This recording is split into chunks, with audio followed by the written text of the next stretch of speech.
microfone. Boa noite, queridos amigos. Que a paz de Jesus permaneça em nossos corações. O tema que nos foi dado a conversar essa noite diz respeito ao esquecimento do passado. Isso está no Evangelho segundo o Espiritismo, no capítulo 5, que versa sobre bem-aventuranças. Bem-aventurados os aflitos. E nesse item 11 em particular, Kardec faz uma série de colocações a respeito desse esquecimento do passado. Informações essas advindas do mundo espiritual que com certeza corroboram uma série de situações que dizem respeito à vivência do espírito imortal enquanto encarnado.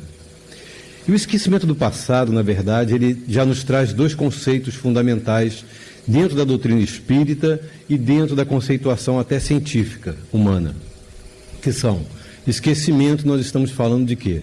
De memória. Passado, a gente está falando de tempo.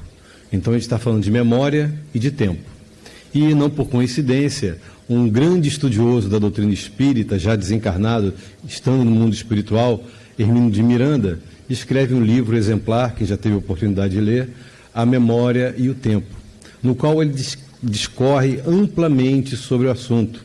Inclusive, num determinado momento, ele, nas suas pesquisas, procurando entender e principalmente trazer ilações de grandes pensadores da humanidade sobre esses dois conceitos, ele viu que Aristóteles, Pitágoras e tantos outros emitiram seus valores, sua conceituação, sua forma de entender o tempo e a memória.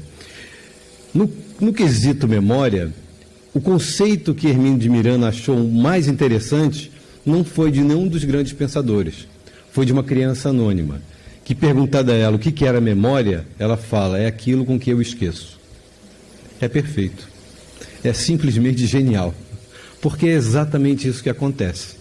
A memória é quase que um banco de dados que nós temos, que você recebe a informação, seja ela auditiva, seja ela de que formato for, e você grava essa informação que você recebe, e essa informação fica lá, pronta para ser acessada em um determinado momento. Existe uma particularidade que, inclusive já estudada profundamente pelas neurociências, que toda memória, quando ela realmente é bem fixada, é quando ela é atrelada naturalmente a um aspecto emocional. Só vocês pensarem, por exemplo, o pastel da vovó, né? Quando você pensa no pastel da vovó, já vem o gosto. Você já pensa, o gosto já vem imediatamente. O que é isso? É um dado, uma informação atrelada a uma emoção. E isso fica particularmente muito bem gravado. Por que eu falo isso? Porque senão nós lembraríamos de absolutamente tudo que se nos passa durante a vida. E a gente lembra? Não. Mas isso está perdido? Não. Isso não está perdido. Isso é possível de ser resgatado. De que maneira? Teve uma experiência feita por uma grande amiga minha, quem, na verdade, foi a pessoa que eu sempre falo isso, foi a pessoa que me despertou para a doutrina espírita. Porque eu já tinha conhecido a doutrina espírita com 12 anos de idade, através do meu pai. Mas não me interessei muito, por incrível que pareça. Não me interessei mesmo. Não me interessei porque no centro em que ele me levou a frequentar, as colocações não me agradavam muito. Eram muito num tom meio místico, uma coisa meio fora de um aspecto científico, sem base profunda, e eu não gostava muito daquilo, mesmo sendo pequeno.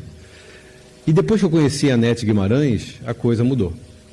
A gente se conheceu nos anos 80 e a partir dali a coisa começou a modificar, porque na verdade você começa a entender o aspecto profundo da doutrina espírita. E esse aspecto diz respeito a exatamente isso. Essas conceituações, por exemplo, no caso do que estamos falando, da memória, que é fundamental. É uma conceituação que diz respeito, inclusive, a tudo aquilo que se perpassa em nossa existência. Absolutamente tudo. E uma vez, junto com ela, nós fizemos uma experiência. Quer dizer, eu estava só participando. Ela fez uma experiência com um amigo nosso. Que experiência foi essa? Ela pegou um amigo nosso e falou: olha só, eu vou lhe colocar em... Primeiro ela fez alguns testes, se ele era suscetível à hipnose, e viu que ele era, e falou: eu vou lhe colocar em estado hipnótico. Mas da seguinte maneira, você não vai perceber e você vai atender a uma colocação que eu vou fazer e você vai ver depois o resultado disso. Tá bom.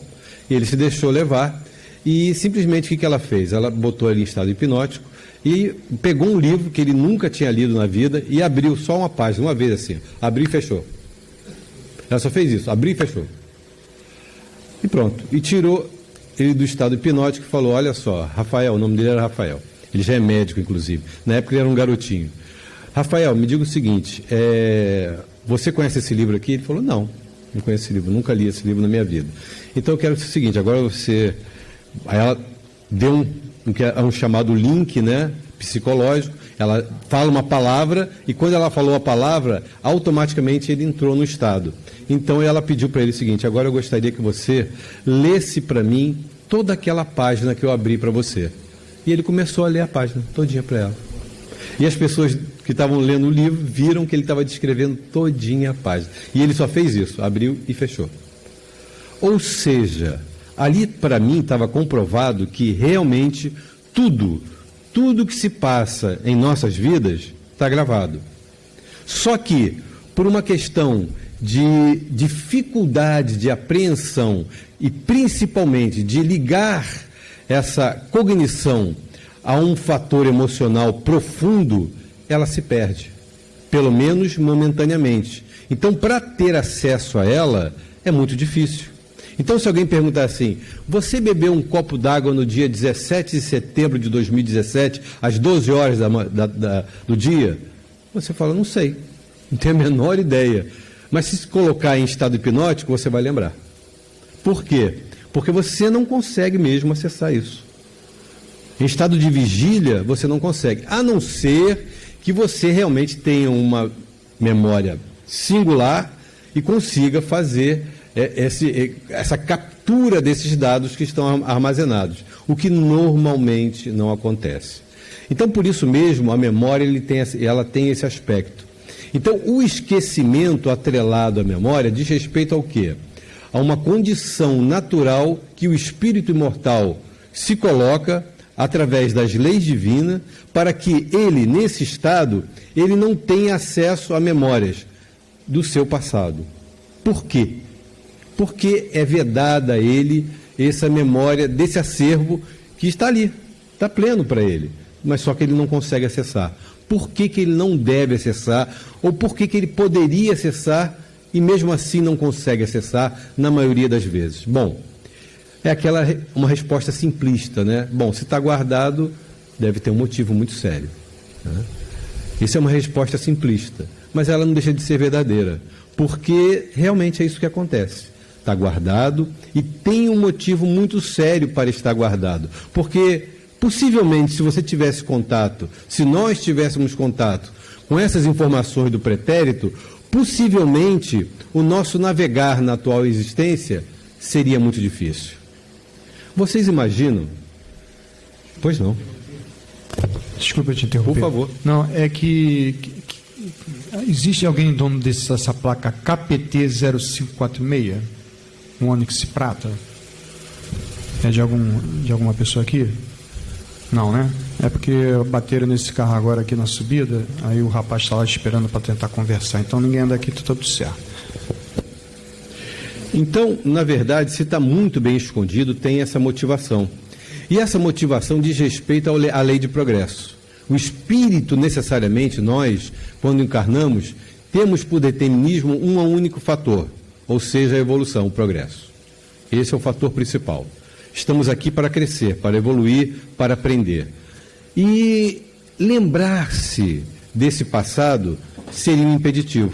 Por que seria impeditivo? Bom, se a gente fizer um pequeno raciocínio, como fez Kardec, a gente chega à conclusão muito rápido. Quem de nós aqui, logicamente que existem suas exceções, não, pelo menos, na maioria das existências pretéritas, não vamos tão longe, na atual existência, não cometeu nenhum delito contra a lei divina. E eu não estou falando delito, um delito grave, criminal, nada disso não. Estou falando delitos, por exemplo, como coisas que pouca gente faz, como maledicência, entendeu? Esse tipo de delito pequenininho, pouca gente né, se utiliza dessa situação. Mas, enfim, são essas situações que, na verdade, criam embaraço para o espírito, para o seu avançar.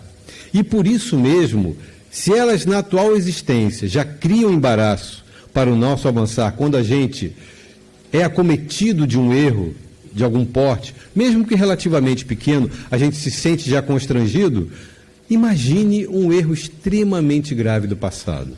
Imagine eu lembrar que eu, por exemplo, tenha matado a minha mãe na vida passada, em uma existência passada. Eu ia conseguir conviver com ela? Não. Ia ser impossível. Completamente impossível. Eu não tenho condições. Por que eu não tenho condições? Eu não tenho condições, aí eu falo por mim, né? Eu não tenho condições morais para isso. Eu não teria condições desse enfrentamento. Eu não sou ainda um espírito pacificado. Eu não sou um espírito cuja mansuetude já faz parte das minhas aquisições, das minhas virtudes. E por isso mesmo, dificilmente eu teria condições de seguir em frente. Imagine ser recebido por um grande inimigo de outra existência. Isso seria um impeditivo total. Imagine eu lembrar que eu cometi uma série de delitos em outras situações. Ou ainda, até por um outro lado, imaginar que, por exemplo, eu em outra existência tenha sido alguém muito famoso, mas que errei profundamente utilizando mal essa situação. Possivelmente, se eu volto com a mesma condição, o meu ego, ele infla, né? O meu orgulho, ele infla. E normalmente eu deveria cair, quase que naturalmente, no mesmo abismo daquele erro. Então, a providência divina, ela é extremamente sábia nesse sentido, fazendo com que a gente momentaneamente esqueça essas situações para poder seguir em frente na atual existência. É como se fosse uma existência nova, novinha, um ser novo que tivesse nascido exatamente naquele momento da criação e ali começa a sua existência. Só que a gente sabe que isso não acontece. Por quê? Porque quando a gente começa a navegar na vida, começa a trilhar a nossa jornada, naturalmente a gente começa a ser sensibilizado, acometido mesmo, por uma série desses encontros. Esses encontros que nos chamam muito a atenção. A gente não sabe por quê. Poxa, aquela pessoa, eu tenho uma dificuldade tão grande de lidar com ela, e você vê a pessoa pela primeira vez. Ou então ao contrário, né? Puxa, eu amo aquela pessoa, nossa, olha, é uma atração impressionante, que eu não consigo resistir. Também de onde vem isso? Né? Muitos já tentaram até explicar essa situação, mas não conseguiram êxito. E a única resposta que se tem plausível e lógica é exatamente essa. Ou seja, são reencontros. Reencontros, então por isso mesmo, nesses momentos de reencontro, é que nós começamos a refazer o nosso caminho. Para dirimir as dúvidas do passado e colocar adiante de nós novas situações positivas que nos vão fazer progredir diante da lei divina, diante da própria vida. Então, nada melhor para aquele que tem o seu passado esquecido momentaneamente do que perfazer uma nova jornada exitosa, onde ele vai se esforçar profundamente, por quê? Para sempre oferecer o melhor em todas as situações da vida. Todas. Naqueles reencontros difíceis, buscar cada vez mais envolver a pessoa que ainda não é querida, com imensa dificuldade que nós temos em relação a ela, num laço, pelo menos numa tentativa de amizade, de carinho e de respeito. Normalmente é isso que acontece? Não, né? Os inimigos, as pessoas que a gente tem extrema dificuldade, o que a gente faz com elas? Deixa ela lá, né? Por favor. A gente não gosta tanto, a gente não se dá bem, né? Então fica cada um no seu canto e assim se vive melhor. Tá certo? Como espírita, tá certo isso? Não. Porque é exatamente o contrário que a gente tem que fazer. Aquelas pessoas que nós já conquistamos, que são as diletas da nossa alma, essas já estão conquistadas. Elas vão estar sempre conosco. A gente não veio aqui para isso. Até que veio, é ótimo estar com as pessoas que a gente gosta, mas o espírita consciente sabe que não é para isso que ele veio aqui. Ele veio para esses reencontros difíceis. E interpor nesses reencontros uma nova visão. Uma nova forma de abordar aquele encontro. Já tentando, pelo menos, ser dócil, ser compreensivo, ser amável, dentro da possibilidade de cada um. Dentro daquilo que nos é possível ter como entendimento. E eu vou te dizer, tudo aquilo que a gente fez, por exemplo, tudo que Joana de Ângeles nos diz, através de Divaldo, e que Divaldo também nos diz, se nós colocássemos em prática, nossa vida mudaria muita coisa, sabia? Vocês colocam em prática tudo que vocês leem? Dificilmente, né? Dificilmente. A gente tem que fazer testes com essas coisas. Por exemplo, a gente só pode falar daquilo que viveu, né? Eu, pelo menos, penso assim. Falar do que os outros viveram até é interessante como um exemplo, né? Mas é importante você tentar viver as situações para que você saber se elas são verdadeiras ou não. Num seminário, aliás, de Divaldo Pereira Franco, há muitos anos atrás, deve ter mais ou menos 20 anos, eu assistindo, eu me lembro que ele fez uma proposição. Ficou muito claro na minha cabeça. Ele falou assim, olha, quando se tiver uma pessoa que tenha muita dificuldade, que você não consiga se aproximar dela, não consiga nem pensar na pessoa, você faça o seguinte, todo dia, à noite, ou num horário específico que você determinar, você comece a orar por ela. Ore muito por ela. Ore, mande flores, mande muito carinho, e vá mandando, e vai orando, vai orando, vai orando, vai orando. Você vai ver que em um determinado momento, quando você reencontrar com ela, as coisas vão ter mudado completamente. Bom, eu fiz isso. Eu fiz esse teste. Eu tinha uma prima que ela criou um embaraço muito grande para minha mãe, criou uma situação muito, muito triste mesmo para minha mãe, e a família, por conta disso, que é a família do meu pai, ela quase que se separou, só por conta dessa situação. Bom, isso durou muito tempo, isso durou uns 10 anos. Até que, no ano passado, houve uma oportunidade de reencontro. A filha da irmã dela estava se casando, então ela convidou a família inteira. Todo mundo. E é uma quantidade enorme, porque mineiro, você sabe que, se tiver algum mineiro aqui, pode até me comprovar, mineiro tem filho que não acaba mais. Então, olha, tinha muita gente, era muita gente só da família.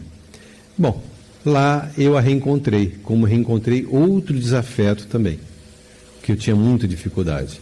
E da mesma forma, eu tinha feito o que Divaldo tinha me aconselhado e a todos que estavam naquele seminário. Eu tentei colocar em prática durante muitos anos. Eu fiquei fazendo isso durante uns 5 anos seguidos. E quando eu a reencontrei, olha, parecia que não havia acontecido absolutamente nada.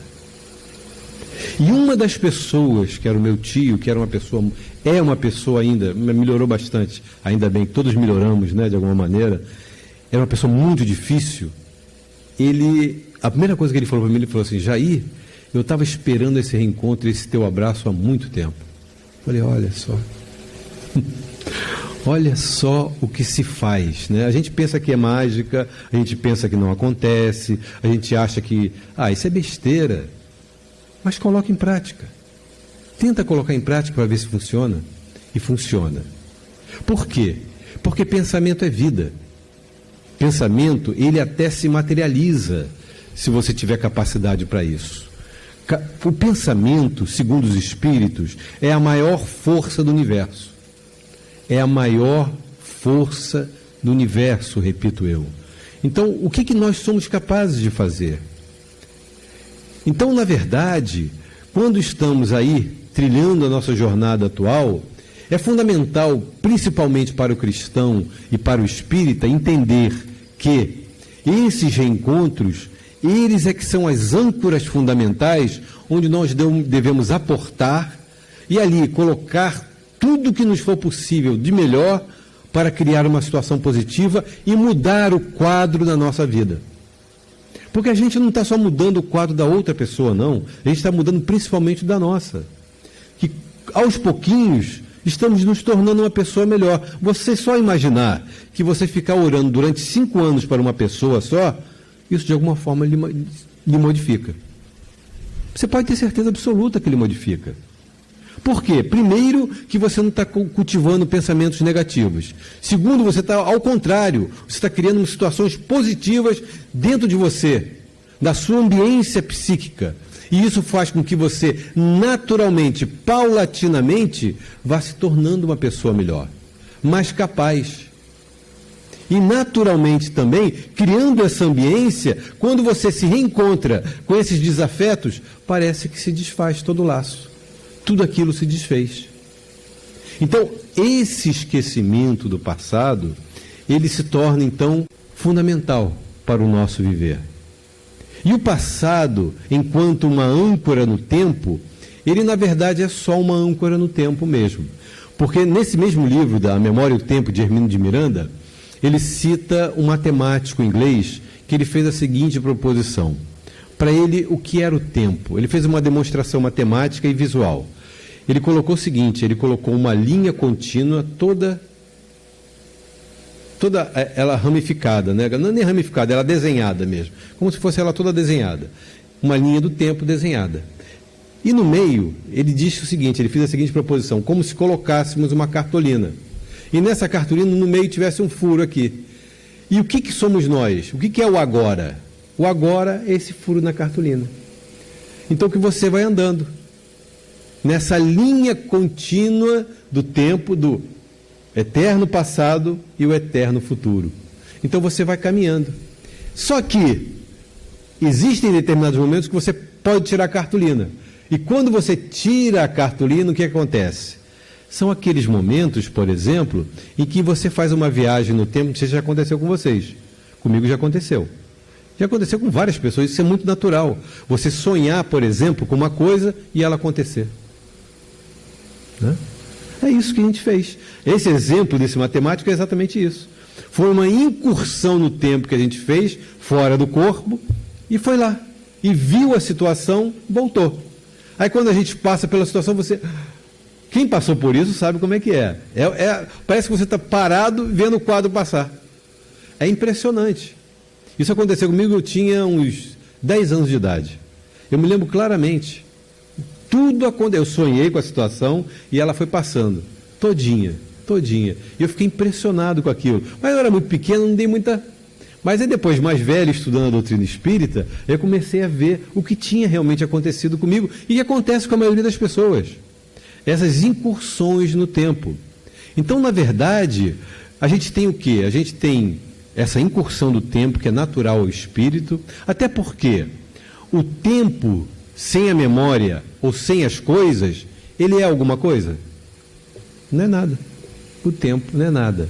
O tempo só existe quando você coloca coisas, ou seja, situações, memórias ali, e essas memórias é que situam o tempo. Porque sem essas memórias, sem as coisas, o tempo não existe. Isso é uma coisa interessante de se pensar, né? Ir para casa e ficar deitado lá pensando nisso, vai ficar maluco. Não, não vai não. É bom porque a gente começa a amadurecer um conceito que é fundamental. E que os espíritos, eles já nos informam há muito tempo. Que, na verdade, no mundo espiritual, o tempo, ele não existe. Ele não existe. E como é lidar com isso, né? Como é lidar com o tempo, como é lidar com memórias no mundo espiritual. E isso é muito interessante. Por quê? Os espíritos informam a Kardec, na pergunta 364, se eu não me engano, no Livro dos Espíritos, que algumas pessoas, quando desencarnam, se lembram de tudo que passaram durante a última existência. Desencarnam, é como se fosse um flashback. Vai passando e você vai lembrando de tudo. Mas, na verdade, isso não acontece com todos, não. Aliás, acontece com muito poucos. Por quê? Porque a maioria desencarna totalmente inconsciente. Totalmente inconsciente. E aos pouquinhos, a gente tem um exemplo, né? André Luiz, quanto tempo ele demorou para despertar? né? E outros espíritos, né, que demoraram tanto tempo, espíritos que eram da doutrina espírita, trabalhadores fiéis, até despertar, levaram um longo tempo.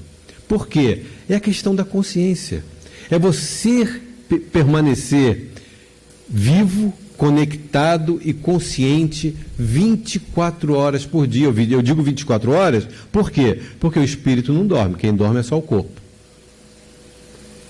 Então a gente está conectado 24 horas por dia. E você, quanto mais consciente da sua existência, do que você faz, melhor. Melhor ainda. E cada vez mais você pode aprofundar não só esse conhecimento, mas principalmente ter ciência, não exatamente do que você foi, mas do que você precisa ser na atual existência.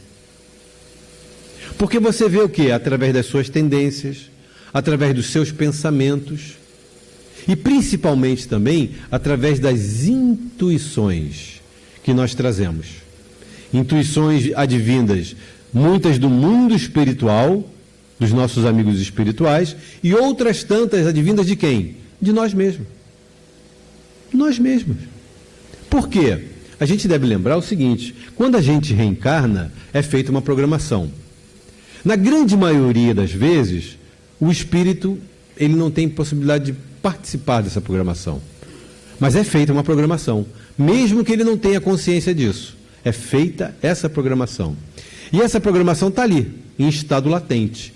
Então, por exemplo, quando você vai passar por um momento singular, não é que isso tem um determinismo, né? Ou seja, você vai passar por aqui, vai chegar ali, e até chegar no fim da tua vida lá. Não, não é assim. Não funciona assim, por quê? Porque tem o livre-arbítrio. Então, as escolhas fazem com que um traçado ele mude completamente.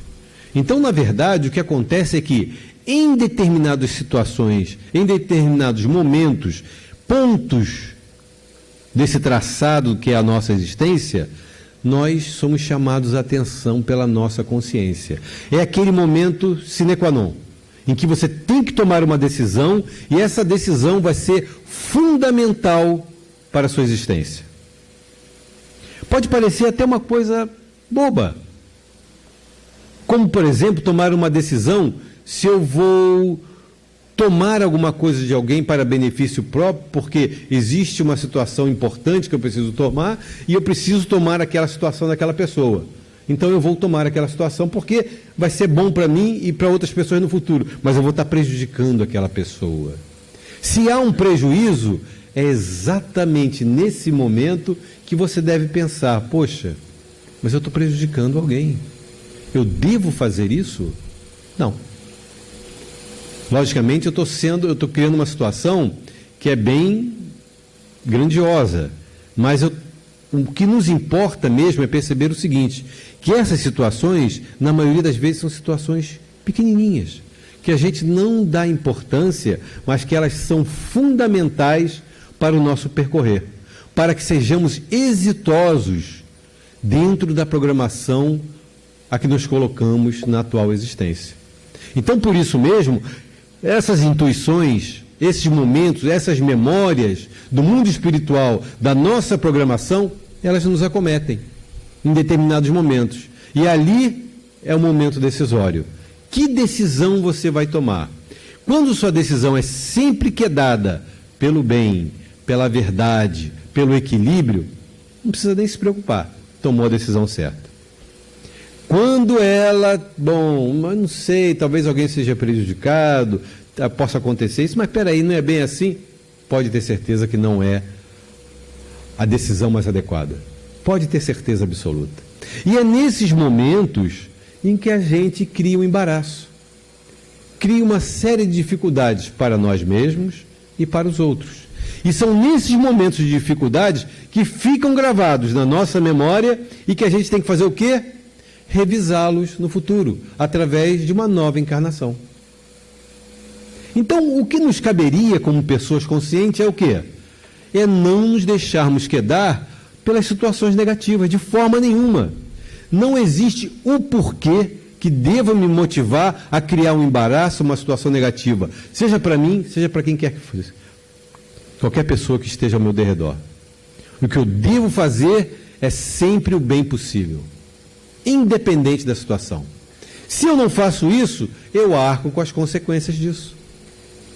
Por isso mesmo, a gente voltando ao tema do esquecimento do passado, está em uma dessas motivações. Vocês imaginem a gente lembrando dessas situações todas, se a gente ia conseguir lidar com elas. Como? De que maneira? Impossível. Para a gente ter uma ideia, alguns pesquisadores, e até Kardec fala um pouco sobre isso, 90%, um pouquinho mais do que nos acomete na atual existência, seja de dificuldades, de alegria, seja do que for, diz respeito à atual existência. Um percentual muito pequenininho é que a gente revisa do passado. Isso tem alguma lógica? Tem. Por quê? Porque nós não temos condições de rever tudo de uma vez só. Então o que acontece conosco? A gente vai revendo em conta-gotas, dentro das nossas possibilidades. Quando você é um espírito que já tem poderíamos dizer assim, uma musculatura espiritual muito grande, uma capacidade de entendimento, uma lucidez muito profunda, aí você pode abarcar uma situação muito maior, como é o caso, por exemplo, do nosso querido Divaldo Pereira Franco. Uma obra que ele capitaneia. Né? Um homem totalmente dedicado ao bem, ao estudo, ao trabalho, em prol dos outros, uma vida inteira. Aí vocês podem imaginar, isso já tinha imaginado, isso está no livro dele. Ou seja, isso é oriundo de uma série de implicações negativas do passado, em que agora ele, um espírito já maduro, um espírito cônscio, um espírito realmente voltado totalmente para o bem, tem condições de fazer. Aí eu falo por mim, eu teria condições de fazer uma obra daquela? De jeito nenhum. De jeito nenhum. Ainda mais ter aquela mediunidade e ser acometido diariamente de uma série de dificuldades criadas pelos espíritos. Então, só um espírito que já tem essa maturidade tem condições. Nós, na grande maioria, espíritos medianos para inferior, vamos a conta-gotas, devagarzinho, lidando com as situações. E mesmo assim, quando a gente lidar com a situação, a gente ainda reclama. Né? Para ver como é que a gente é, hein? A dificuldade que a gente tem para lidar com esse passado. Mesmo quando a gente tem os reencontros, mesmo quando a gente passa pela dificuldade, por tudo isso, a gente ainda reclama. Ou seja, a nossa capacidade a nossa consciência, na verdade, ela ainda não abrange uma visão mais ampla do existir. A gente ainda não vive segundo a imortalidade da alma, segundo a reencarnação. A gente não consegue ainda. A gente sequer consegue entender ainda Deus. Está muito longe da nossa capacidade de entendimento. Muito longe. Por quê? Porque a nossa vida ela ainda é permeada pelo quê? Pelas nossas necessidades, por aquilo que nos acomete aos sentidos, não por aquilo que, na verdade, deveria nos governar, que seria a mente e o coração, voltado para os aspectos nobres da vida. Não é isso que a gente faz normalmente. A gente não acorda pensando, poxa, hoje eu acordei e vou fazer o bem. Vou fazer o bem a tal, vou fazer o bem a tal. Hoje eu acordei para realmente abraçar a todos, vou sorrir para todos, beijar a todos. A gente faz isso? Não. A gente nem pensa nisso. Quer ver uma coisa? Se a gente fizer uma pequena perguntinha, a resposta normalmente é quase sempre a mesma. Alguém aqui falou hoje para alguém, durante todo o dia, eu te amo? 3 pessoas. Olha só a dificuldade que nós temos, né? Nós temos uma dificuldade imensa de dizer eu te amo para as pessoas. Algumas pessoas podem até falar assim, bom, mas isso seria hipocrisia, né? Porque eu não amo aquela pessoa. Mas espera aí, a gente vem exercitando o vício, né? A maledicência e uma série de situações negativas há quantos séculos? Há quantos milênios? Isso já virou um automatismo. Então, por que não criar um automatismo positivo? Começando a implementar em si mesmo uma nova forma de abordagem para com as pessoas. E acordar, olhar para o seu parceiro, para a sua parceira, para a sua avó, para o seu avô, a pessoa com quem você convive, e acordar e dizer, eu te amo. Mesmo que tenha vontade assim, puxa, eu não aguento mais essa pessoa, né? Mas você fala assim, eu te amo. Isso vai começando a dulcificar você. Naturalmente, eu te amo, eu te amo, eu te amo, até que daqui a pouco você está amando mesmo. Porque você começou a mudar a sua forma de abordagem para com aquela pessoa. Então é fazer um exercício como esse todos os dias. Sabe? Eu comecei, eu já tive essa experiência porque eu sou pai, agora eu já sou avô, né? E a minha netinha convive muito comigo, e ela dorme lá em casa às vezes, e ela acorda, né? Como toda criança, na sua grande maioria, sempre muito feliz, né? E ela acorda, já vem e abraça e beija, e vem, vovô, eu te amo. Pronto, uma criança daquela linda fala eu te amo de manhã, acabou, meu dia está ganho, né? Eu tenho que falar eu te amo para todo mundo, né?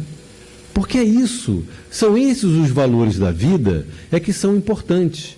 Quando a gente fala do esquecimento do passado, quando a gente fala dessas noções do conhecimento profundo, da ciência, em que Hermínio de Miranda se aprofundou tão belamente, tudo isso só tem sentido se na prática isso nos ajudar a nos transformar numa pessoa melhor. Isso tem que, de alguma maneira, nos transformar numa pessoa melhor. É aquela velha história das religiões. Se alguém pergunta assim, meu amigo, qual é a melhor, a tua religião é boa, a tua religião, será que a tua religião serve para mim? Olha, eu não sei. A melhor religião para você é aquela que te faça uma pessoa melhor. Essa é a melhor religião para você. Se a doutrina espírita ainda não te faz uma pessoa melhor, procure outra, meu amigo, não tem problema nenhum não. Deus não vai te cobrar por isso não. A tua consciência só vai te cobrar se você não se tornar uma pessoa melhor, mesmo sendo espírita e tendo todo o esclarecimento que você tem. Aí é que é mais difícil ainda, porque tem muitas religiões que não te dão esse esclarecimento. Elas te ajudam muito, te alentam, te confortam, te dão algum embasamento, alguma ligação com a espiritualidade. E a gente vê, pelo menos eu conheço, vocês devem conhecer também, muitas pessoas de religiões que são criticadas e que são pessoas boníssimas. Pessoas que fazem o bem, pessoas que, enfim. Ou seja, cuja religião está sendo bem aplicada em suas vidas. O que nós espíritas devemos nos perguntar é isso. Será que eu estou aplicando todo esse conhecimento na minha existência? No meu existir? Na minha forma de abordar a vida? Isso tem me tornado uma pessoa melhor todos os dias? Em vez de reclamar da vida, em vez de reclamar dos governantes, dos políticos, das pessoas, do guarda de trânsito, eu, ao contrário, eu tenho tentado oferecer flores a todo mundo? É isso que eu tenho feito? Se eu não tenho feito isso, eu ainda não entendi a doutrina espírita. Eu ainda não entendi o cristianismo. Não entendi mesmo. Porque, como é a definição que Kardec dá do espírita? Alguém sabe me dizer? Vocês não são espíritas, não? Eu me esqueci, de vez em quando me dá branco, sabe? Então eu peço ajuda aos universitários. Alguém se lembra da definição de Kardec para o espírita? Não? Não mesmo? Então eu vou deixar para vocês consultarem, então. Dever de casa para consultar. Está lá. Na obra de Kardec. Né? Porque essa definição ela é basilar.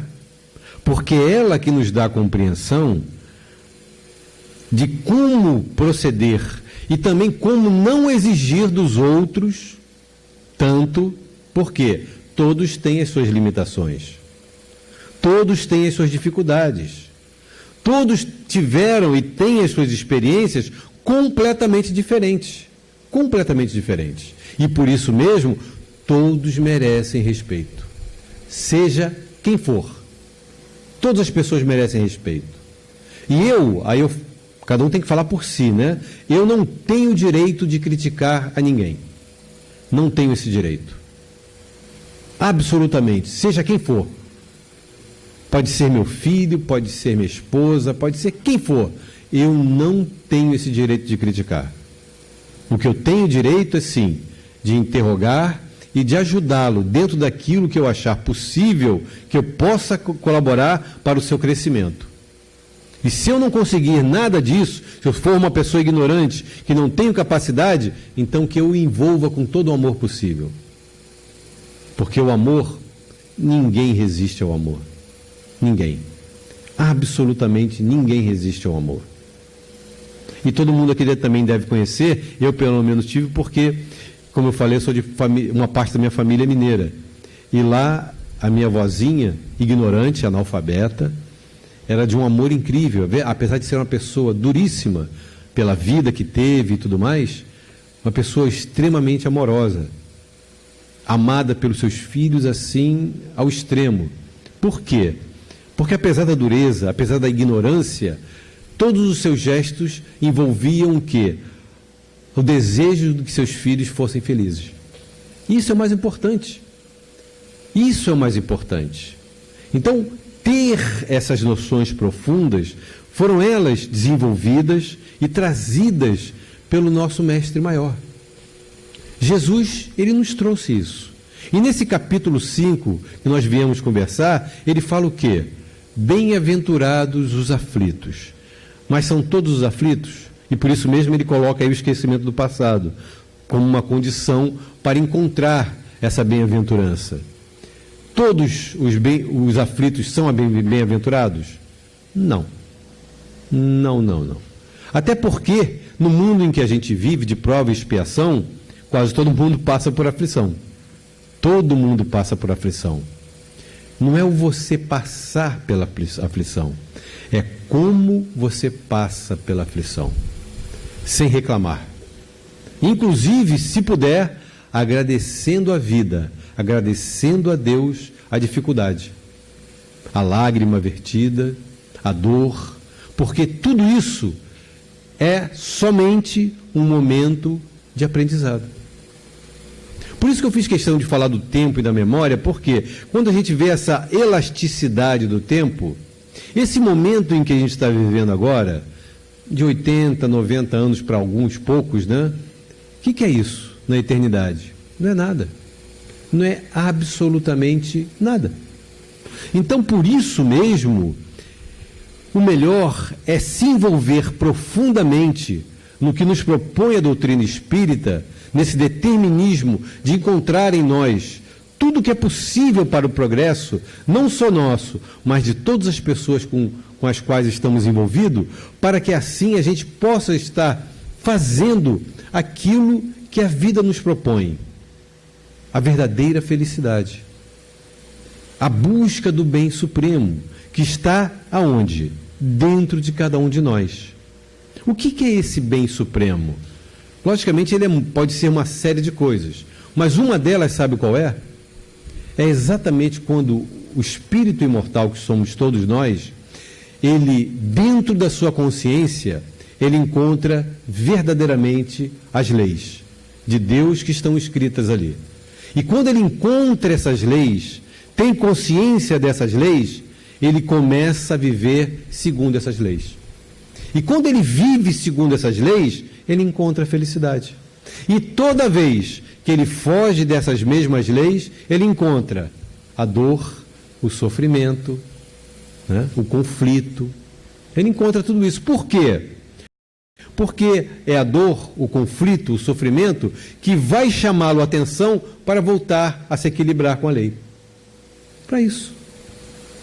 Aí a gente fica pensando assim, poxa, então a gente parece um bando de criança, né? No jardim de infância, que a tia fica falando assim, não, meu filho, não faça isso, não faça aquilo, vai para lá de novo, vai para cá, ó, entra na fila de novo, entra na... É exatamente isso. Os espíritos superiores, eles devem nos achar um bando de criancinha no jardim de infância, né? Criancinhas rebeldes, né? Criancinhas rebeldes, que na verdade não aprendem, e tem uma dificuldade enorme de aprender. Enorme. Só aprende quando é forçado. Poucos são aqueles que amam profundamente o conhecimento. E sabe como é que você pode comprovar isso? você olha a história da humanidade. Quantos gênios a humanidade produziu? Dá para contar nos dedos, não dá? Dá para contar nos dedos. Os grandes gênios que a humanidade produziu. Se a gente for contar nos bilhões de habitantes, a gente vai ver que é um punhadinho, né? Por que é um punhadinho? Porque são esses gênios, foram aqueles espíritos que trabalharam com amor o conhecimento que adquiriram. E por isso mesmo, não o perdem. E quando reencarnam, o assumem de pronto. E se tornam um gênio diante da humanidade. A grande maioria é gênio? Não, esquece tudo. Por quê? Não fez com amor. Não aprendeu com amor. Quantas línguas vocês acham que cada um de nós aqui sabe? Já passou pelo conhecimento de cada um de nós? No mínimo umas 10. Nós deveríamos falar fluentemente umas 10 línguas. Por que a gente não fala?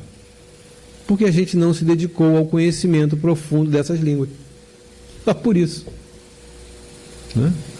Então, na verdade, o que cabe a cada um de nós é entender que esse esquecimento ele é momentâneo mesmo. E ele vai se apagando quanto mais o espírito vai evoluindo. Eu vou evoluindo, vai se diluindo o véu que me impede de lembrar do meu passado, das coisas, e quando ele vai se diluindo, eu vou me lembrando de tudo. Vou me lembrando de absolutamente com naturalidade. Por quê? Eu já tenho capacidade de lidar com o meu passado. Então, eu me lembro de quase tudo, ou tudo mesmo. Divaldo, a gente fala de Divaldo porque Divaldo está encarnado, né? Então a gente tem como mensurar isso. Divaldo lembra da maioria das suas existências. Da maioria das suas existências. Por quê? Ele é um privilegiado? Não existe privilégio na lei de Deus. Não existe privilégio. Isso foi um esforço dele, um trabalho dele, que o promoveu a uma gradação espiritual e moral de tal porte que hoje ele pode lembrar do seu passado e lidar com ele com extrema tranquilidade, sem problema nenhum. O que a mim ainda é vedado porque eu não tenho ainda essa condição. Terei um dia? Claro que terei. E terei mesmo, todos nós aqui teremos. Basta que a gente se esforce por isso. Basta que a gente se determine a criar as circunstâncias positivas e propiciatórias para o nosso crescimento. E isso é possível fazer? Sempre é possível fazer. Quando? Quando eu quiser. Posso começar agora? Já. Por que não começou? Ah, porque eu não sabia. Tá bom, não tem problema. Mas então começa. É hora de começar. É impossível que cada um de nós não tenhamos, de alguma sorte, essa consciência, não digo do passado, mas de termos existido, vivido outras existências. Por quê? Isso faz parte do quê? Do nosso acervo mnemônico, da nossa memória. Isso está em nós, naturalmente está em nós. E por isso mesmo, de alguma sorte, quando alguém fala assim, mesmo antes de eu ter contato com a doutrina espírita, alguém falava assim, poxa, existem outras vidas, apesar das vezes as pessoas não quererem concordar, aquilo intimamente bate dentro do coração, bate dentro do entendimento. Por quê? Porque é você. Porque é o que você tem dentro de você. Você não pode fugir disso. É o que você é o que eu sou. E por isso mesmo, a lei divina, ela promulga para o espírito imortal, que somos nós, filhos diletos do Pai e da Mãe, né? Porque hoje em dia a gente nem hoje em dia sempre, né? Porque Deus não é pai nem mãe, nem homem nem mulher. Deus é Deus. Não tem sexo. Então Deus, na verdade, Ele nos permite esse desenvolvimento, mesmo que a gente não queira. A gente evolui mesmo que a gente não queira. A gente evolui. Alguns falam assim, bom, tem gente que não evolui, tem gente que retrograda. Retrogradar não existe. O máximo que existe é você ficar estacionário. Você se permite ficar estacionário, numa vida, numa modorra, na verdadeira acepção da palavra, na mediocridade, né? No meio, ali. no meio, parado, sem querer crescer, sem querer fazer nada. Você pode ficar? Pode, claro que pode. Só que vai chegar um momento em que a dor vai te dar uma cutucada, em que o sofrimento vai vir e vai lhe chamar a atenção. Aí você começa a despertar. Você vê como é que a dor ainda é necessária no mundo em que a gente vive? Ela seria necessária verdadeiramente? Não. Não, a gente não precisaria da dor. Se a gente tivesse consciência disso e quisesse trilhar esse caminho, não precisaria da dor. A gente precisa, por quê? Porque volta e meia a gente dá aquela acomodada. Não vou ficar na rede agora. Vou passar uns 10 anos na rede agora, tranquilo, vivendo uma vida, né, na pasmaceira, e vou ficar aqui, né? Aí, bom, a lei divina não permite. Ela te dá um tempo, né? Até que chega um momento que a lei é de progresso, a lei é de amor, a lei é de evolução. Então ela balança a rede, né? Você cai da rede e vão embora, e segue o caminho. Então a beleza da vida, na verdade, é essa compreensão. É quando a gente se predispõe profundamente a entender a isso. Só que existe um aspecto que é fundamental para que isso também, não só esse, mas eu julgo como sendo um dos aspectos basilares para o desenvolvimento humano, que é muito pouco utilizado ou realizado pela maioria, que é a chamada atenção. A maioria das pessoas não presta atenção em nada. Não presta atenção em absolutamente nada. Porque se passassem a prestar atenção profundamente, a vida muda. Muda completamente. Completamente. Quando, por exemplo, eu falo assim, poxa, eu tenho um conflito enorme na minha casa, eu não consigo resolver. Poxa, sabe, é muito difícil lidar com aquelas pessoas, as situações, é muito complicado, não dá minha vida, olha, é um mar de lágrimas, né? É terrível, né? Meu amigo, ou minha amiga, você não está prestando atenção nas pessoas. Você não está ouvindo as pessoas. Porque a partir do momento em que você se predispor a ouvi-las, verdadeiramente calar e ouvi-las, você vai entender o porquê das dificuldades. Quando você prestar atenção nas atitudes das pessoas que convivem com você, nos seus gestos, nos seus olhares, você vai perceber o porquê das dificuldades. É que você não presta atenção em nada. Você só dá atenção, e quando dá, aquilo que lhe convém. Somente a isso. Por isso que você tem um filho rebelde. Por quê? Porque se você ouvir-lhe profundamente o que ele está lhe dizendo, quando é aquele filho rebelde, duro, você vai ver que ele está clamando assim, pai, me ame, pai. Eu preciso de um abraço, pai. Sabe? Me dá um beijo, pai. Fala que me ama, pai. É isso que ele está falando. E você está querendo brigar com ele, está querendo, né, criar um diálogo filosófico e tudo mais, e ele só quer um abraço. Dentro daquela verborragia toda, ele só quer um abraço. Mais nada. E você não deu por quê? Porque você não prestou atenção. Eu tenho umas 4 semanas atrás, eu participei de um seminário junto com o pessoal do Centro da Valorização da Vida, né? E eu fiquei espantado com o que a menina me falou. Ela falando lá, fazendo suas colocações, ela falou assim, mais ou menos assim, vocês sabem qual é um dos fatores mais predisponentes ao suicídio dentro dos jovens? É que os pais não os ouvem. E eles acabam cometendo suicídio. É a falta de atenção. E as pessoas acham que isso é pouca coisa. Ou nem sabem o que é isso.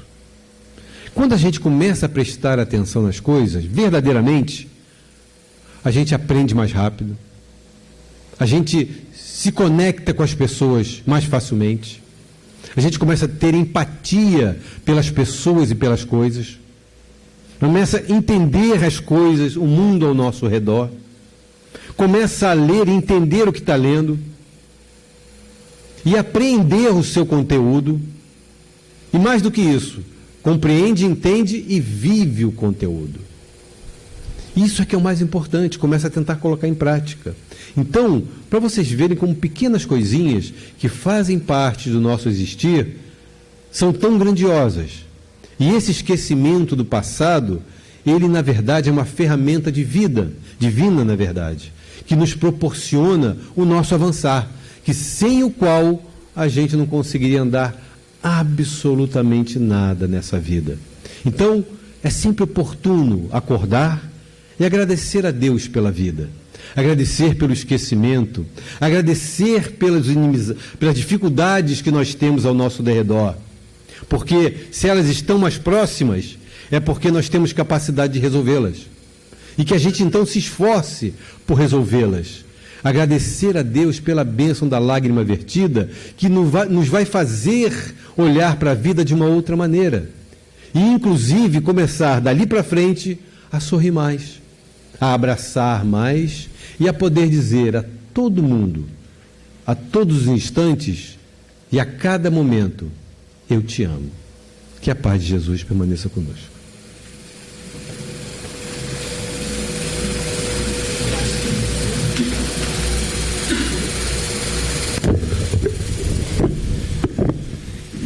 Meus irmãos, o Jair nos trouxe bastante informação.